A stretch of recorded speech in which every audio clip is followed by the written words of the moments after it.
Hey everyone, welcome back to a special episode of the Capes and Lunatics. It's me, Phil. Lilith and Charlie should be along soon, but I'm here today with a special guest. He's got a book coming out soon. Mr. Kyle Higgins. How you doing, Kyle? I'm good, man. I'm good. Thanks for having me. There's Lilith.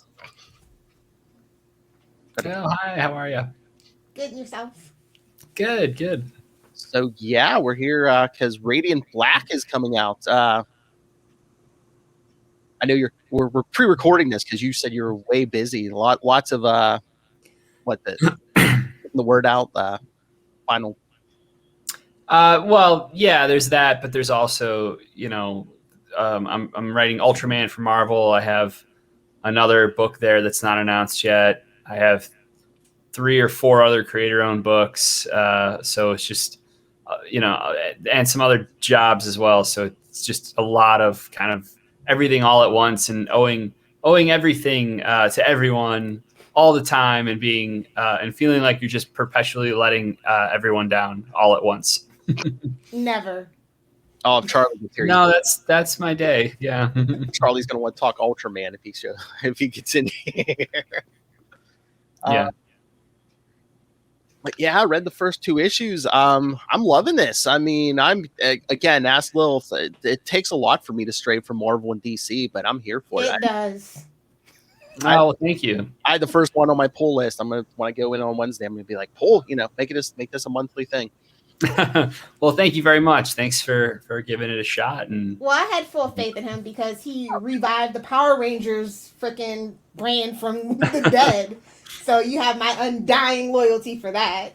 Oh, thank you. Yeah, it was fun, and I'm really happy I'm able to kind of take some of what I learned there and do it now on an original creation. So, I mean, is this literally I want to say is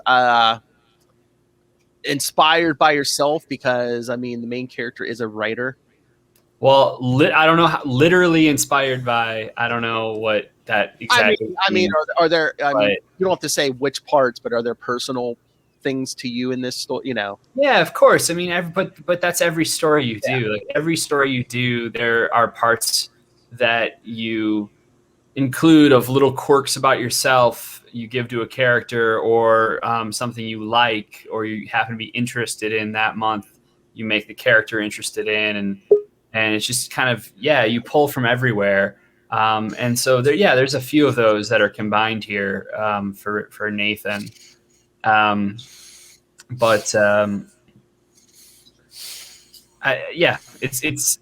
that's kind of par for the course as well. Hello, Charlie. Hello, sorry, I'm 2 minutes late. That's okay. My apologies. No, Cal just has limited time. But not only are we talking the regular book, Charlie, you know what else he writes? What else does he write? Ultraman at Marvel. Ooh, I really liked the issues I've read so far of that book. Thank you. Yeah, I mean, I'm a guy who grew up in Ultraman, so he is my Saturday morning go-to kaiju fighter. Long before the Power Rangers love. So I really do like the work that you're doing there. So that is really appreciated. Oh, well, thank you very much. Yes. Yeah, I always like hearing when people don't hate it. So, when people don't hate my work, I should say. So yes. Thank you. It's very nice. Yes. I also are we talking Radiant Black now? Yeah. I was just about that. Yeah. Cal, I mean, tell us how did it start? How was this thing born? Well, some of the concept, the iconography, the name, the miniature black hole as a source of powers, that all kind of started rolling around in my head as I was leaving Power Rangers, or probably shortly after. And I started looking at using that for kind of a more dystopian limited series story that just kind of explored what happened after, a couple hundred years after, some entities saved the world, and how things had then devolved into a slightly kind of dystopian nightmare, more so as a result of that. But like I said, it was only going to be a limited story, 6-issue thing. And about a year and a half ago, Eric Stevenson, the publisher of Image, asked me if I'd ever had any interest in creating an original superhero. Obviously, I've written superheroes for a long time now, and had just done this really kind of huge reimagining for the Power Rangers line with the comic books. And I said, well, I would love to do that, but I figured there wouldn't be a market for something like that. And he thought there would be. And I just started looking around at what I had, and it was very quick that I realized, well, all this iconography, the miniature black hole stuff, the power set, like that, I have all that, and the name is great. What if I do that straight now as a contemporary story? And I'd been like toying around with this idea of a character in their 30s having to move back home, just kind of in general. Before that, just I knew I wanted to do something with that idea. I had a couple friends at the time who were considering moving back home, and then some who ultimately did. And I had done that after like a really bad breakup a few years ago. I went and kind of like traveled to Europe for a bit, and then on my way back to LA, stopped at back in Illinois and ended up staying for a few months. So it just kind of seemed like a really nice way to merge ideas and use that as a starting point to kind of look at superheroes and superpowers through a slightly different lens. And that is someone who's a little bit older, who's gone through a bit more of life, who has hopefully more appreciation for the type of responsibility that would come with powers like that. And also who knows what it's like to talk to a bank and figure out like interest rates and ask for loans and get turned down and have to deal with moving and taxes, and at what point you should try to incorporate, that's all stuff that may not necessarily make for the most riveting of action points. But I do think it's stuff that if you're not, it is also stuff that is when depending on how you write it or handle it, stuff that I think is incredibly relatable, whether it's at this point in your life or a point to come in your life, because we all kind of go through some of that stuff. I was just joking to my dad today. I said, I never learned I don't remember the class in high school that taught me how to write a check. Like we didn't have, or how to figure out QuickBooks. That would be way more helpful for my day to day. Talk about your adult situations. Yeah, exactly. So that's really kind of where it all stems from. But yeah, go ahead. Go ahead, Charlie. Well, I just wanted to say, the one thing that really struck me about this book, and I didn't realize he was in his 30s. I'll be honest with you, and but then again, I don't know how old anyone is in comic books. But I really loved what he was going through, what he's working with. But what I found most fascinating is how classically comic booky and classically superhero it is, in the sense of, here's a floating mini black hole. Mm-hmm. Maybe I should touch it. And I did love. There's. Did you see the alcohol? The scene before? Yes. That's the most relatable thing Charlie has ever seen. You know what? I have a harder. Do you realize that these are two people? Do you look at the clothes they're wearing? It's snowing out. Neither of them has anything that you can even classify as a jacket.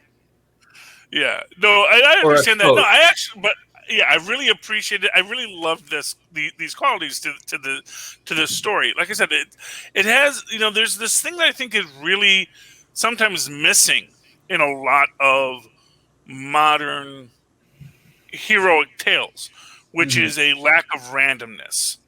everyone's always the chosen one, or that this is the destiny. And I actually think that the idea that just no, it's a radioactive spider. It's just no, you found the amulet, you found the thing. It wasn't meant for you. It's just what showed up today, Right. and you were just the guy there. And I always like to reference it to Jason and the Argonauts, in the idea that in many ways, Jason is kind of, although he has a kind of tragic end by the end of it, he's kind of just a guy who was either in the right place or the wrong place at just that time to be chosen by the gods to be a hero. And I think that is a beautiful idea in superheroic stories that I think often gets forgotten. I always say that Batman is better when, it's not a grand conspiracy to kill the Waynes. It's just a random act that now he has to process. And so I like the fact that it's this random thing that the guy has to go through, that it's random that he's getting this, and now he has to deal with it and has to grow into this power in a way that will make sense for him. And, and of course, money troubles, that's as old as Stan Lee. Just I really hope Kyle classic doesn't writing. take this personally, but your millennial was showing. I'm a millennial, so it's very relatable to me. That's all I'm saying. I see a lot of our life things that we've gone through. It's very relatable on that level. Well, yeah, I think it's a good mix because, like Charlie said, there's some classic comic book scenarios, but then on the little side, I mean, it is very set in like the real world. So I think you got a nice mix there. Yeah. Oh, thanks. I've described it as friendly neighborhood problems with cosmic scope. Yeah, and along that line, I cannot wait to see what the backstory of our villain is in this. I that's the thing. It's like every hero is defined greatly by their villain. And is that how that works? Well, I think so. Maybe that's just me, Maybe I'm wrong on that, But I always think that, the villain sets up... Because, if you think about it, like just having one guy with superpowers in the universe, it doesn't do much. But when he has a villain and who that villain is and what that villain's story is, that tends to both inform and parallel. And I'm excited for this villain. I also love the good-natured back and forth between our hero and our villain, because I don't think they're... I mean, obviously, I guess we're calling him Radiant Black. I don't know what we're calling the red guy yet, but I like when this episode drops. Yes. I think we were going to drop it the day before the issue came out, just so we were like, hey, go tomorrow, go pick up the issue 1. Oh, I'm sorry. So, we did get advanced on the 2, so. Yeah. Okay. I'm sorry. I didn't know if this was... Is this no spoilers? Anyway, I'm sorry then. Good story is what I'll say. And the interaction between them is very honest and believable, both in his perspective as honestly just a nice person, who's just trying to do right by his life, but also trying to work through things. And then this person whose obvious first choice was to rob banks, which is of course a classic trope that, I have superpowers, I guess I'll go rob a bank because that's where the money is, as they say. Well, I can neither confirm nor deny nor comment on the motivations of said color other than Radiant Black character that you allude to. Okay. But the red guy does show up in the first issue, so. Yes, yeah, he does. At the end of the issue. But I think there's more in issue 1 that makes that inclusion an afterthought in a positive way, rather than the point of the issue. So we're hopeful that I don't know. This is a different kind of issue 1 than I've kind of written before. So we'll be curious to see how it all works and goes over, and and who I sticks found it around. very engrossing, and the pacing was absolutely superb. But as usual, it's what us Power Ranger fans call the Higgins charm storytelling method. I don't even know what that means. You have a certain style that works, and it's quirky and kind of like succinct to you, I guess. It's just kind of a thing because you wrote so much. It's just like so different, and it's different from the DC stuff and the Marvel stuff that you've done slightly. Oh, that's Power Ranger fans are obsessive. I don't know if you know that about us. No, I've never heard that. I didn't know anyone paid attention to any way that I write. That's awesome to hear. I know I was engrossed. I just read this and I was like, oh man, how long is he going to make us wait till we get the origin of this black hole and everything and where these powers come from? So, yeah, that's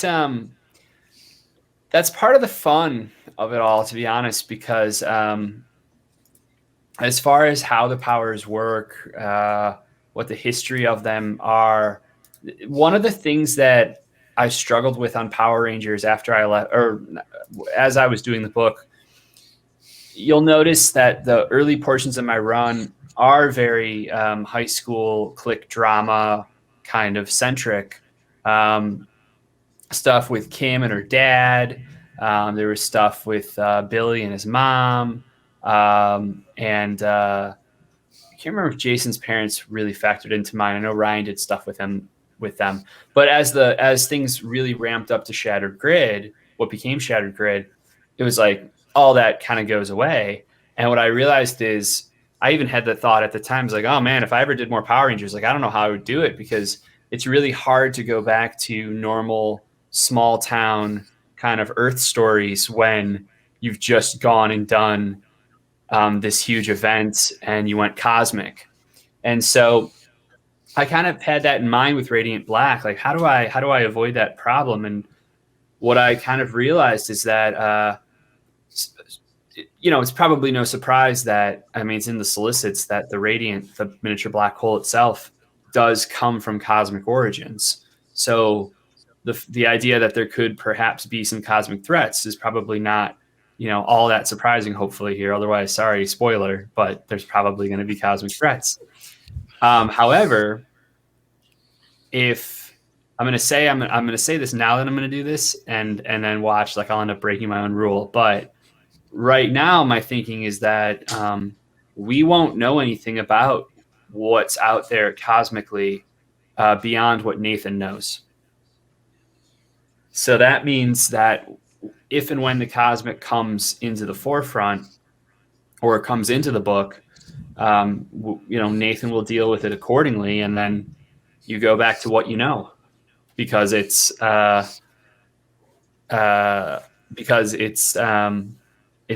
what your reality is, and then I can do some more of those smaller stories interspersed with perhaps some bigger interstellar stories as well. And did I hear, are there things going to be spinning out of this book also eventually? What do you mean? Like different characters or maybe even other books and stuff? I mean, it's always possible if the book... No plans or announcements yet. Well, there's nothing I can speak to at the moment, it literally in this moment. But sure, I mean, there's always super fun possibilities there. And I have a lot of experience kind of shepherding some stuff like this, thanks to the Power Rangers years. So, it's something it's that just a lot of speculation about Image really wanting to branch out past just, like the Spawn being like more superheroes. I think that's where that speculation comes from.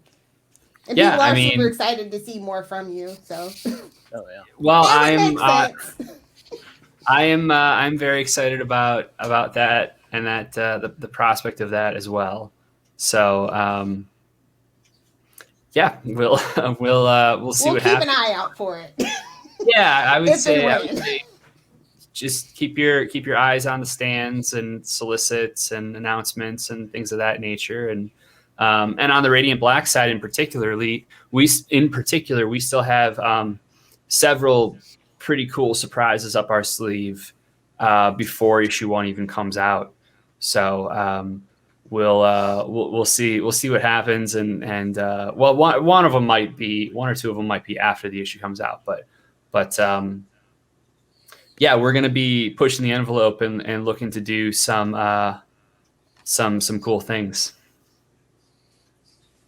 But is it just so freeing doing like your own, like create your own character? Because like other, with the Power Rangers or even the DC or Marvel stuff, it's just like, you got to worry about, our fans get, are diehards like down there in the corner. Are they gonna, like yell at me doing this on Power Rangers? But now it's like Radiant Black. You're the word, Yeah. Yeah, I mean, I'm literally dealing with some notes on a project today from rights holders. And it's like, oh, okay, I see where they're coming from, but from a storytelling standpoint, it's a huge bummer. But you figure out ways to make things work. But it is very, as you say, very much is a compromise some of the time, or a lot of the time anyway. Whereas on something like Radiant Black, it's what I want it to be, what Marcelo and I want it to be. We have a small little team. It's Marcelo, it's myself, it's Becca, who's our letterer, and then it's Michael, who's our editor/designer. We'll probably bring a colorist on at some point just because it's so much labor right now on Marcelo. But that's still like, it's a tight little group, tight little core. And that means that we're able to really kind of iterate very quickly amongst ourselves and try different things. And it's just so much fun. It's so liberating. Were you able to handpick your crew, or were there like a list for suggestions? No. Or did you just like, okay. That's the thing about Image. It's all on you. Like, now, I shouldn't say it's all on you. What I mean is you call the shots. Like, if you want to bring in a full team, you bring in a full team. Like, you need an artist, but beyond an artist and an artist, a colorist, and a letterer, like design and things like that, like Image will totally do that with you or for you. If you don't want to bring in your own designer. I have a designer that I love, who's also the editor on the book. And I knew I wanted him to do both because I thought there'd be some really nice synergy there. And especially because it's Michael Busudal who did, he does the Ranger Danger podcast. So he already, like we've worked together on podcasts and things like a ton for several years now.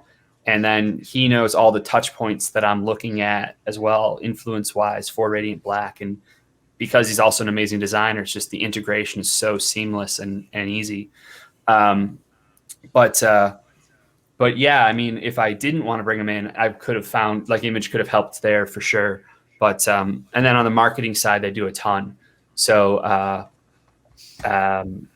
but yeah, like there are also things where, like, on the marketing side, like they have people that were going to do like a video and social graphics and stuff, but we kind of wanted to do them ourselves just to keep all of the same visual and design aesthetic consistent. But that's just because we're like crazy control freaks. It's your baby. Yeah. And it gets to be, it gets to be. And I'm sure it's hard work, but I mean, I think it's paid off. Even like you were talking about the art. I mean, I think your art team has really done you a favor, because it's like before they even get to your story, someone's going to see that on the stand and say, "Ooh, what's that? I got to pick that up and look at that. Check this out." We were really. I was really, really diligent about covers and about finding and working with quality illustrators and cover artists. Some are friends, some I've worked with before. Others are just people that I've admired or whose work I've admired and had always wanted to find a way to do something together. And, oh man, the best are yet to come too. Like, you guys haven't seen anything yet covers wise, but that's important. That was important to me because I felt like, and this is the other part, Marcelo's design is so stunning. It's simple, it's elegant, but also iconic. And it reduces down to a small size, like, really well. The eyes read in the helmet so well. They're so expressive.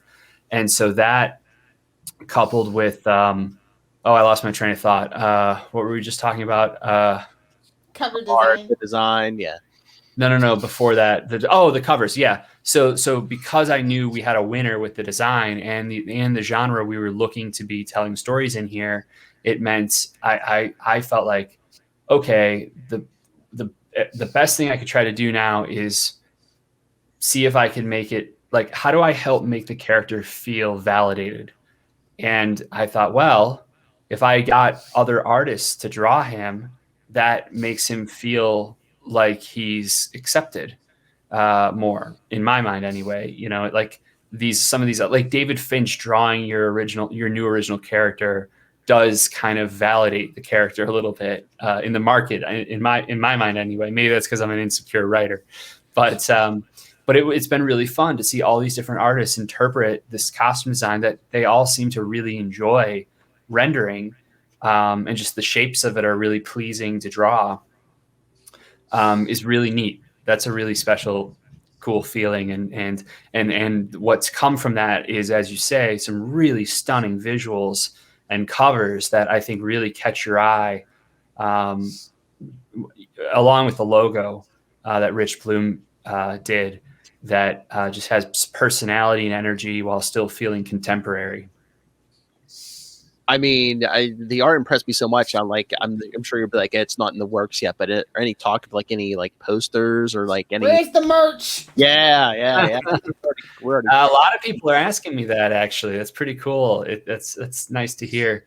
What I would say is subscribe to my newsletter.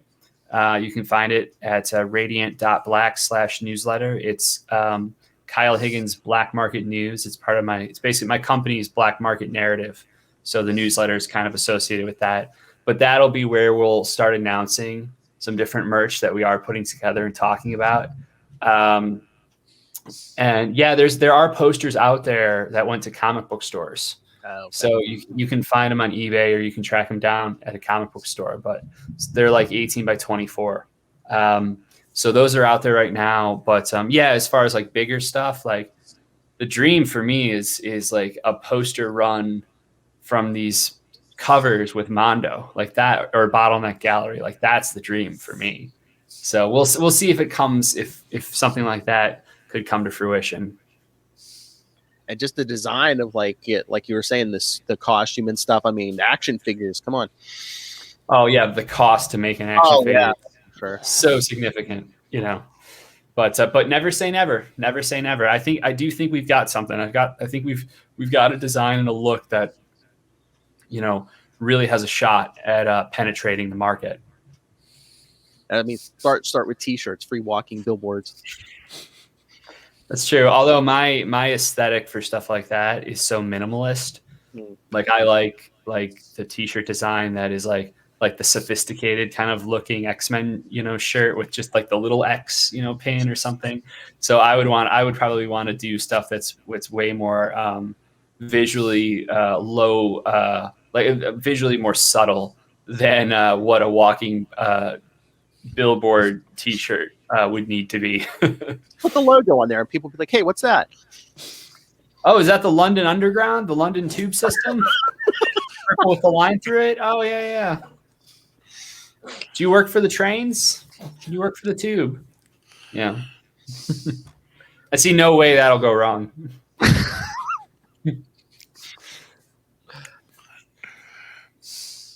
Wow.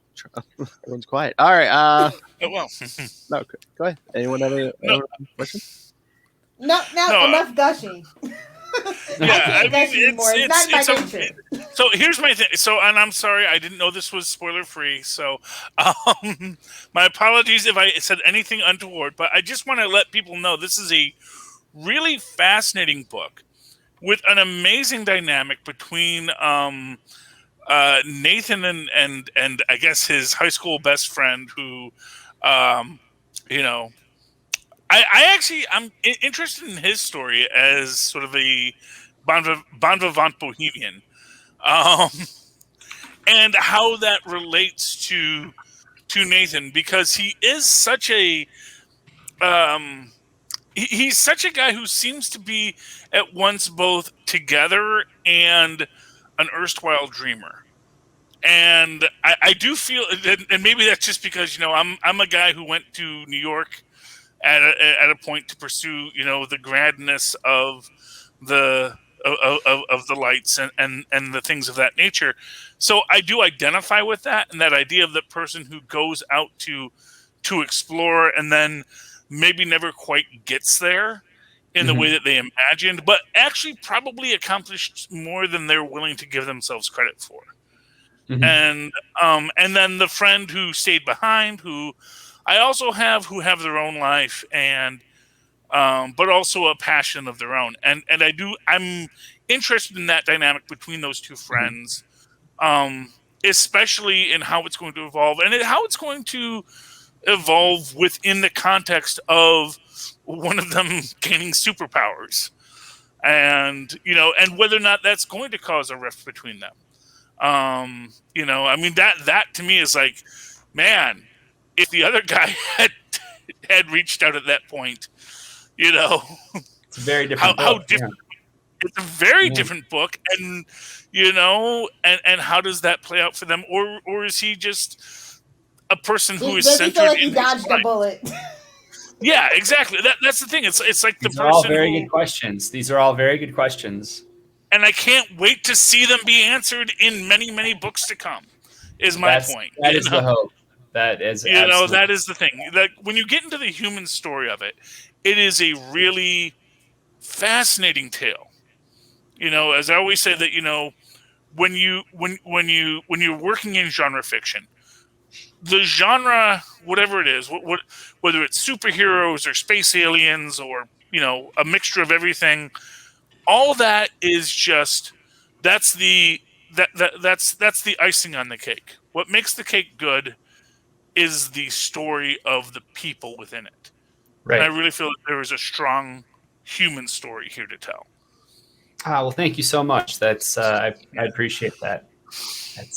I'm just excited for people to, well, I guess by the time this video goes up, tomorrow be able to buy the book. Well, great. Awesome. Well, I think I'm going to call it there, guys. I've got pages I got to write tonight still. But thank you all so much. This is so much fun. Thank you for having me. Hey, no problem. Thank you. Yes. The drop, Philip. Oh, jeez. All right. Cal, can I get you real quick just to say, hi, this is Cal Higgins, and you are listening to the Capes and Lunatics podcast. Oh, sure. Hold on. Hi, this is Kyle Higgins, and you're listening to the Capes and Lunatics podcast. Thank you, sir. Perfect. Awesome. Have a good night. Okay. Thanks for joining us so much. Thank you, Take care, Kyle. everybody. So who saw Batwoman? I was going to say, this is the Capes and Lunatics episode. So, yeah, I mean, we could talk now. But, yeah, sorry I jumped in early. But he was like, yeah, I have limited time. And I was like, okay, well, maybe. No, I understand. Like I said, I just felt bad because I felt like, dude, you're putting my job in jeopardy talking about issue 2. And I'm like, oh, my gosh, I don't want to do that. Because it is a great book, and it is, and I hope he didn't feel like I was saying, oh, it's so classic superhero-y, it's great, because what it gives, I mean, here, I wouldn't say this to his face, but I will say the one thing as a person who has gone bankrupt multiple times, if you're $38,000 in credit card debt, dude, that's unsecured debt. Just get a lawyer, write that off. Just say, yep, nope, not paying that back, sorry. Again, there was no class on bankruptcy. Yeah, and you can tell that his dad's the kind of guy, bankrupt, would clutch his pearls over it. It's like, oh, wow, I can see you're not redneck, so that's okay. But then I just realized. Like my people's, it's like, oh, your first bankruptcy. Today you are a man.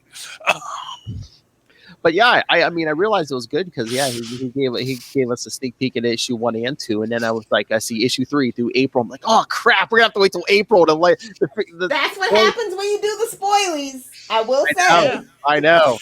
Which is why certain producers should say this is a non-spoiler podcast. We're talking about this issue. You can have a sense of. It was implied, Charlie. For the love of God, it was implied. You can't imply nothing with me. How long have you known me? Anyway. But yeah, I mean, I'm putting my money where my mouth is, people. I mean, go get this book on February. I'm gonna track down that poster. I know. Oh, yeah, I'm doing an online search when we're done. Yeah, I mean, again, I got to read issues 1 and 2. I'm still paying for issues 1 and 2 when they come out. So. This is you gotta have a floppy. The art is that good. Like, yeah. I'm curious to see how it looks in person. Oh yeah, on paper, yeah. Although I will say on the T-shirt question, just because just because of what my day job is, and I'm just thinking, man, no, direct to garment. You can print direct to garment, do on demand. That's how all the t-shirt companies do it now. You can get that merch out there right away. But you also, when you do it that way, you lose a little lack of control. And plus, if he has like his own company, it's actually easier to just go ahead and get a press and do it yourself on small batches. That way, it creates like a limited demand. That whole thing. I just have because internet. I just have a feeling stuff's in the works already that he can talk about. Yeah, because I know because I wanted to do this, like actual day before the book came out, and he was like, "Oh no, that week's going to be so busy and stuff." I was like, "I understand." Yeah. So anyway, so he's itching to talk Batwoman. So yeah, well, because you know what, I noticed. Oh, okay. So you did go back and look at my. I noticed that no one tweeted back at me, or I was too engrossed. Actually, like sometimes that just happens. Like you can tell when the episodes are like, because I'm tweeting, and then sometimes I just get so engrossed and I forget to tweet, and I'm like, damn it. I wasn't able to watch live. I watched like an hour later, but yeah. Yeah, well, that's always the thing is because actually that was the thing is I'm tweeting as I'm watching it. I miss the fact that they do show Zazzles does have multiple scars before he goes for the one on the head. Yeah, that's one of the reasons I don't live tweet much anymore because I used to do it with the Flash and stuff, and I'm like, I miss stuff when I'm just like. Well, yeah, of course, because that's when you podcast, you're supposed to watch it twice, Philip. Did no one ever tell you? Yeah, that? Exactly. So like once when you're live watching, then once before you. But the way we do it now, it's impossible. But although Tristan did ask, gee, do you think he had scars on his penis too? Because you do show that he pulls out his pants. Spoken like a true esser. I know. Well, it's like, but it's an interesting question. It's like, because obviously, here's the thing. He circumcised himself, or he could still be just putting on extra scars. He could have done stuff on the top of his feet, or how far he goes. That's always the thing. And I think and I think we're going to cover this story later, but those first, that first arc in Shadow of the Bat Lilith, Batman's like checking Zaz to see if he's killed these people, but he didn't see any extra tally scars on him. But meanwhile, he did the bottom of his feet. So yeah, see, and that is so stupid because, and not for nothing, that's why he's getting dwarfed in this episode. He's just putting scars in the places that are just not efficient for what you're doing, and. I'm just going to say right now. He's deranged. It's not going to make sense. I mean. Although he wasn't. I'm going to say Gotham did it better. Hashtag fight. I was going to say. Gotham did it. But I was going to say. I mean, technically, the guy was a good actor, but I thought he was. I don't know, maybe a little too polite or calm for Zaz. Yeah. I guess he didn't want to do the full Jared Leto. Like everybody's afraid to go full Jared now. Never go full Jared Leto. Never. Well, you know what? He has to define the character because this is like the third live action Zaz we've gotten. Oh yeah, because we've got Gotham. There's an Arrowverse one. Yeah. Although aren't these in the same universes now? Oh yeah, Harley Quinn. That's Harley Quinn movie. Harley Quinn and the Birds of Prey. But that's nothing to talk about. Like 8 people saw that movie. Well, yeah. But wasn't there one in Arrowverse or yeah, no? there was. Okay, so there's an Arrowverse one. And again, now the woman's Arrowverse. No, he means Arrow, just Arrow. Oh, yeah. That was like season 3 or something like that. Yeah, well, that's the Arrowverse, isn't it? It's the Arrow show. The whole universe itself is debatably at this point called Arrowverse. And again, Crisis, you can change it whatever you want. I don't know. I guess the Berlanti-verse.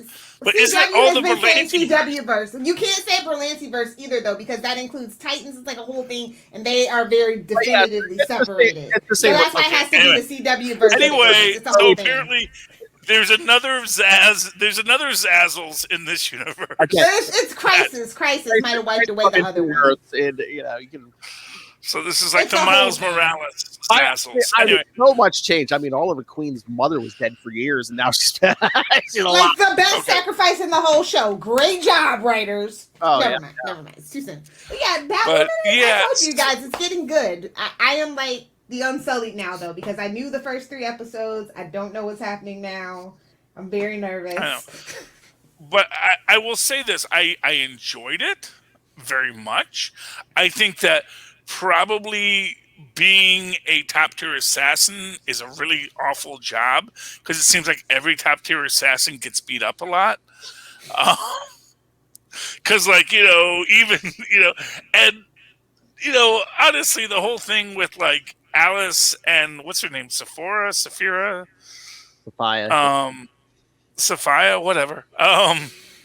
It was a little weird that this poor her Smithers assassin, who's just so clearly in love with Saphira, but like not interested, wants Alice, and it's like, being the favorite. I feel like we've been here though before. I think they're retreading Arrow territory at this point. This is very League of Assassins when Sarah comes back. Cool. Yeah. I'm just saying, we've been here, done that, and better. I got that. No shade to Batwoman. I got that vibe. Yeah. Yeah. So I'm like, no shade. Yeah, beloved and all, no shade. This universe is filled with secrets. But like, even Mary gets like the drop on Zaz, so that's like, But then that's why you're not supposed to cut veins in the top of your head. You're like hurting the blood flow, man. Like that's like not a good place to put a scar. But it looks cool. Yeah, so that's cool for TV, bro. He's Bane. But if it makes you bad at your job, it's not good. That's what I'm saying. Everybody's bad at their job. Especially it's the Arrowverse. I'm just saying, the man could find another method of giving himself pain that, honestly, not. Somebody get Selena Kyle on the phone. Paging Selena Kyle.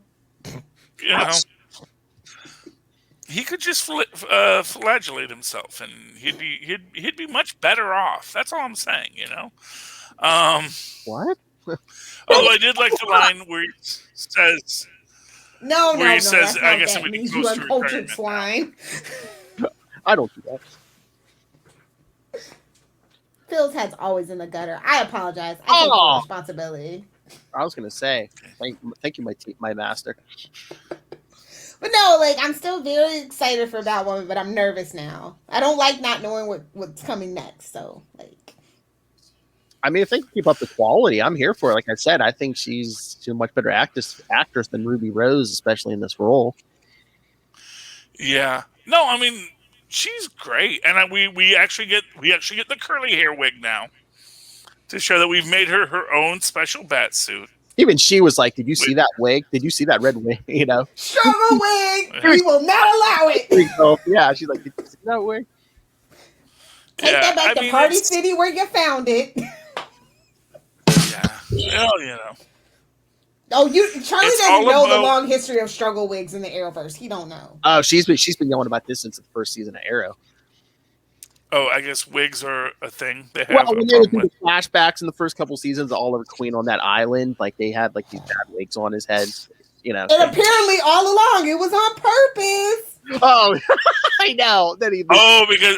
He intentionally had a bag wig so he could go. Well, he would think he was on the island for like 20 years, but no, I secretly found the boat off. I just keep. Well, no, and I caught that in season 1. I was like, he wasn't on the island the whole time, homie. Just saying. CW writing is CW writing, and I just don't want Batwoman to. I think they're really going out of their way to try to not go down that formulaic road, and I think that's the best. But also, you don't have to lean into it like Black Lightning, because that's kind of why Black Lightning lost their audience. So we've already hemorrhaged the Ruby Rose fans. So I'm just saying, maybe lighten up for a little bit. You know what I feel they're doing? I kind of feel like they're doing a Terry McGinnis with her. And remember when they did what was the one with the Joker? The Joker Returns. The Return. And yeah, where what was it? Was it Jason Todd or was it the other one? It was Tim Drake. Tim Drake. Is actually infected with the Joker and that gets turned into the Joker, and it is just this idea that. Oh my goodness, you think I'm the old one. No, I'm a very different person. Dude, he basically trolls the Joker into defeat. Yes, that's why that movie's the best. Exactly. He's like, oh no, I'll laugh at you. No problem. Yeah, exactly. And I think that's what they're going with, which is that this is not, and I think that tension between her and Luke about Batwoman doesn't kill. And she's like, why not? These people are killing people. Maybe it's Gotham. It's Gotham. We need to adjust and recalculate. Yes. Oh, by the way, I have to say my favorite moment in this is where we do get world's greatest detective Batwoman in this, where when she says, "Oh, and Alice has killed so many people, and yet she's still walking around." Like, don't think I don't know why that is. And it's like, the guy in charge of crows has no sympathy for her. She's like, why would he have sympathy for her? I meant because she's white. And she's like, and it just, then she pieces it together. Oh, that's his daughter. And, I loved that aspect of it. See, this Batwoman, she can piece together things, but also she just doesn't know things out of hand. She has to get the clues, but people are more than willing to give you the clues when they have a secret to hide. So I loved that aspect of it. I thought that was just a brilliantly written scene, and how she pieces together exactly what the whole backstory of everyone is in this. And, I love Mary in this. I thought Mary was great in this, although, again, like I said, I thought it was a little weird that she gets the drop on Zaz at one point. And I thought the actual Zaz's introduction is very weird, where he's just like taunting this woman in the bathtub with her AirPods in. And it's like, it's like, dude, like, is this like I don't know. It was just a very weird scene. And in fact, even when Tristan was watching, he's like, why is he monologuing? Don't monologue. Arrowverse. Villains got a monologue. It's like OCD. But you know what? Villains just gotta do it. I'm going to do what I want to do. But I'm telling you, because this was a thing we were discussing, because he was talking about, basically I was telling him about if you've ever seen the film Tag, the assassination game, which is this film from the 80s, basically on a college campus. They had this little game where everyone shoots each other with dart guns, and there's one guy who's like the best assassin in the game, and then he like gets the drop on the fat kid, and he's monologuing at the fat kid because he gets him in the shower, and then the fat kid just accidentally knocks over his gun, which goes off and shoots the guy in the head with the dart. He's like, oh my gosh, I can't believe it. I just killed the best assassin.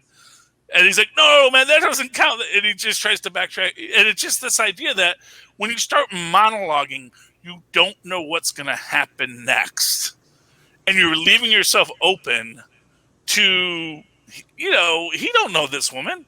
He don't know that, what she's got going on. This is a world with superpowers. It's not a good idea to start monologuing.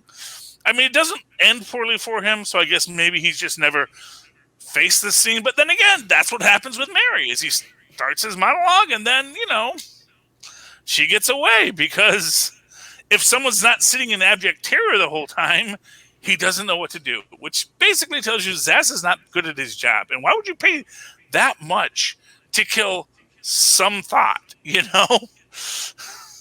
It's like, is that really worth your money to kill some thought? I don't know. A sweet summer child. It's okay. Rob doesn't know what thought means, so it's okay. My sweet summer child. It's the Arrowverse, man. You're putting too much thought into it. I know, like, seriously, drink your apple juice and just enjoy it. Don't think too hard. That's just how you do it for the Arrowverse. Honestly, you watch Legends, Just think. I mean, that's my only real sad thing, is that part of me wants to think, oh man, what if Batwoman? What if Ruby Rose became a legend? But it's like, no, we're she's never just gone working now. with Ruby Rose at Warner Brothers ever again. She is banned, no, and like she might just be banned at Disney as well. So I was gonna say, you just can't do the thing that she did and expect somebody to hire you again. It's just a thing. I have no problem with it. So she's not coming back, definitely, to the show. That's fine. I wish people would get on board with that idea. I think they're going to turn her into the woman bat. The character. That's my big prediction for the season. Yeah, the character Kate is going to be the woman bat. She doesn't deserve it. Her body needs to wash up out of the Gotham River, and that is that. Sorry, because they're going to want. There's the body. There's your closure. I mean, we still know the closure is the closure is going to be she's going to be the woman bat, and she's going to fly off into a bell tower, and then every so often they're going to bring her back as like this thing, and then like maybe 2 or 3 seasons down the line, they'll find a cure and she'll be back, and it won't be Ruby Rose because she's been a woman bat for 3 years, and it's like, wow, did you get your eyes done? I don't know. It looks great. Again, they could use the That's a Alice treat. actress because they were supposed to be twins. Identical twins. Exactly. Wait, who was her identical twin supposed to be? Every time I'm just like, they should have just held Rachel Scarleton. Yeah. Because she's amazing. That's And, what she gives me that Aaron Richards vibe, Stabby Babs. Yeah. I love it. I think that's what why I love her so much. They could have killed Alice off and made her Batwoman. Just said, she needed some cosmetic surgery. Yeah, they did a face off. Okay, they did a face off. Those sisters were supposed to be identical twins, and I always take it as, when Alice went missing. We could have just hired Justin Bieber, to be honest. Oh, or Ellen DeGeneres. No. She looks like the female Justin Bieber. That's the joke. I think I know. That was my Anyways.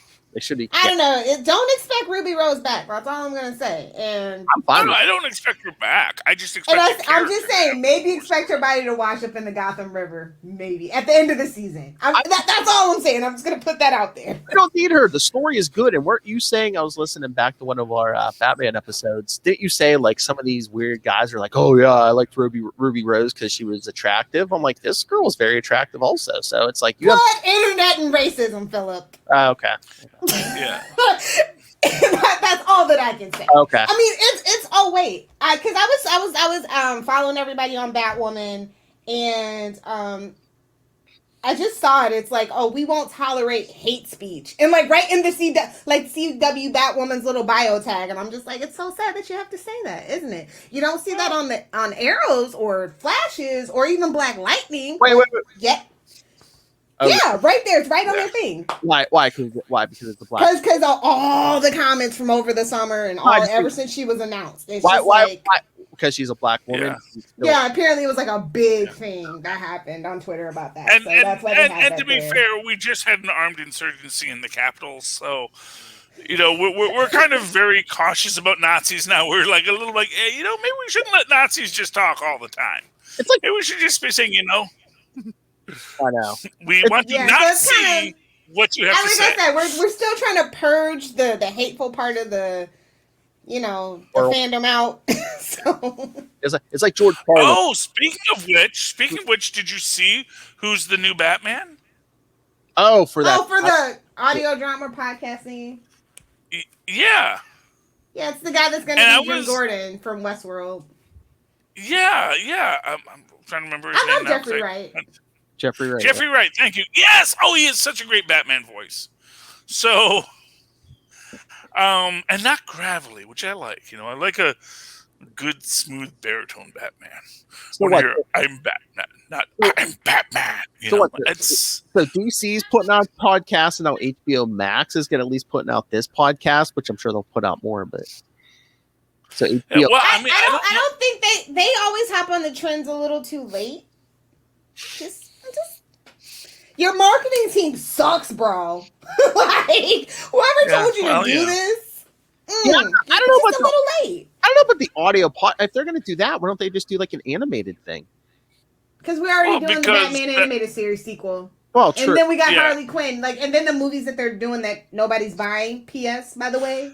Yeah, but Batman's the only thing selling. You could do 20 million Batman things. No, I don't think you can. I think that saturated the market and they pissed off the fans. Bro. Just to be honest. And to put it to you, it's really simple. Podcasts are cheap. Well, true.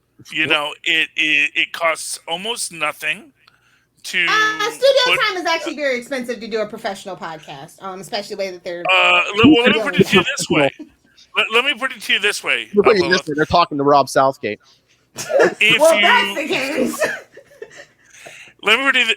If you are doing an animated show, comparatively, but well, that's all you can do is do it comparatively. So they said, here's the cost for live action, here's the cost for animated, here's the cost for a podcast.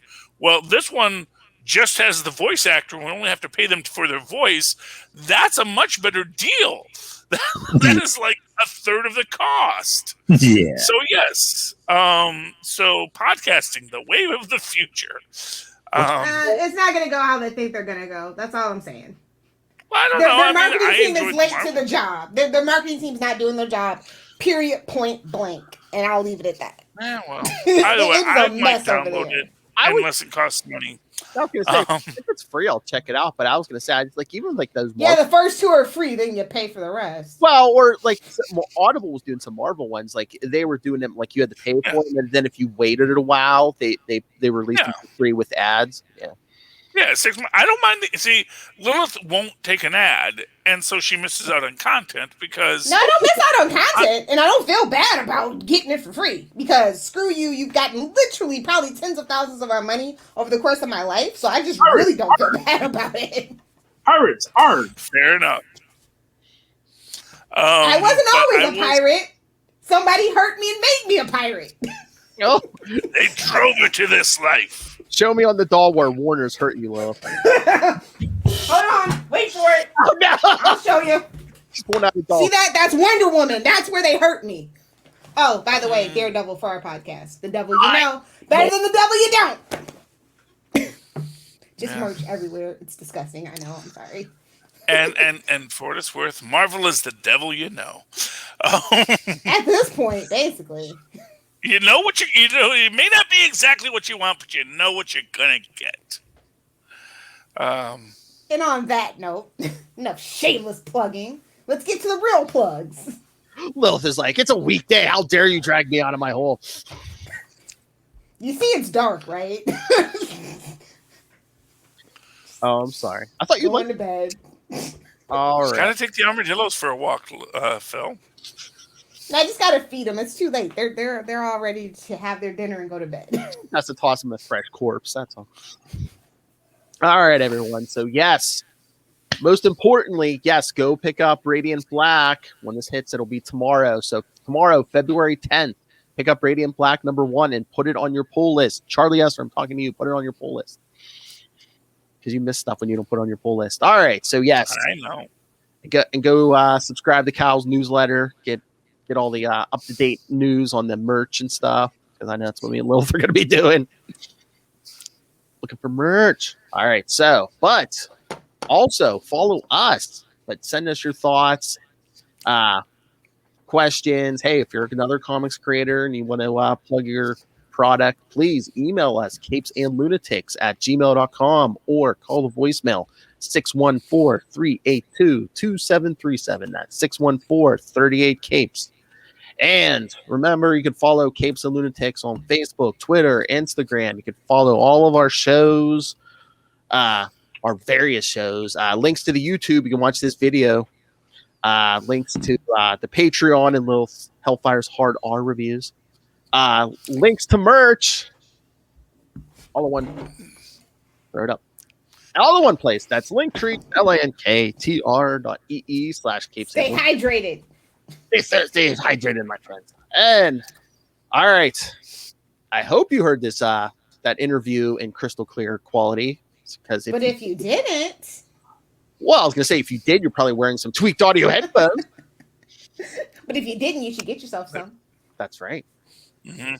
And they can use the coupon code Southgate at checkout to get a discount on those tweaked audio headphones that they could buy at tweakedaudio.com.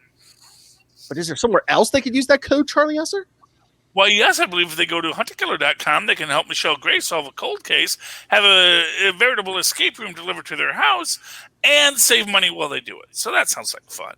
That's right. Stay home and have your own Super Bowl. Or, if you're getting supplies for the game, you can go to Amazon, and when you do, there's two things you should do while you're there. Go down to our show notes. Yes, use the link. Click on the link to Amazon. That's right. With the great cookies, we'll tell them where you came from, and will cost you nothing. Will help us out immensely. And while you're there, pick up Pod Life, the book written by the Southgate Media Group crew about the joys and terrors of podcasting.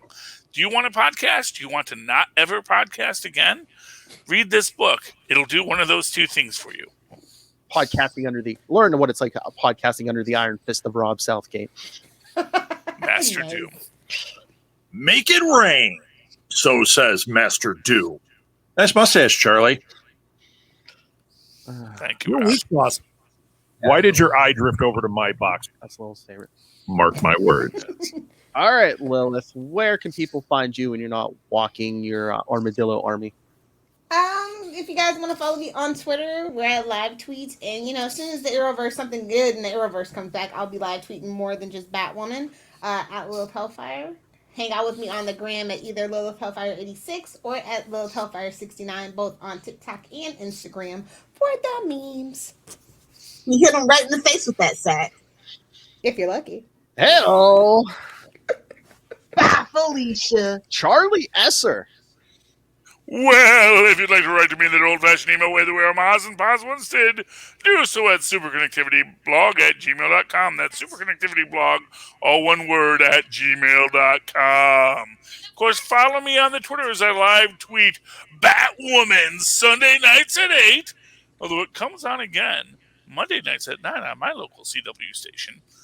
At Charlie Esser, that's CharlieEsscr. Look for the 2 E's in the middle. Equality. Bing. Thank you, Maz. Thank you, Tristan. There's a thin line. No. You weren't recording the whole time? Recording hasn't started? Oh, no, it's started. You pushed the wrong button. We'll fix it in post.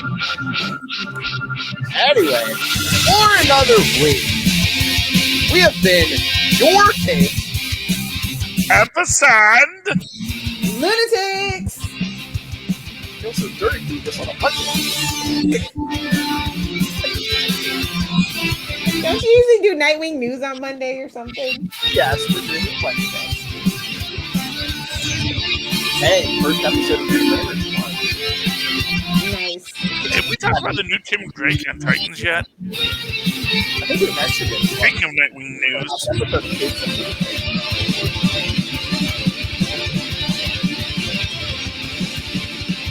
thank you, Cal. And remember, everyone, thank you. Kill by Ranger Flash #1. Good book. Kidding.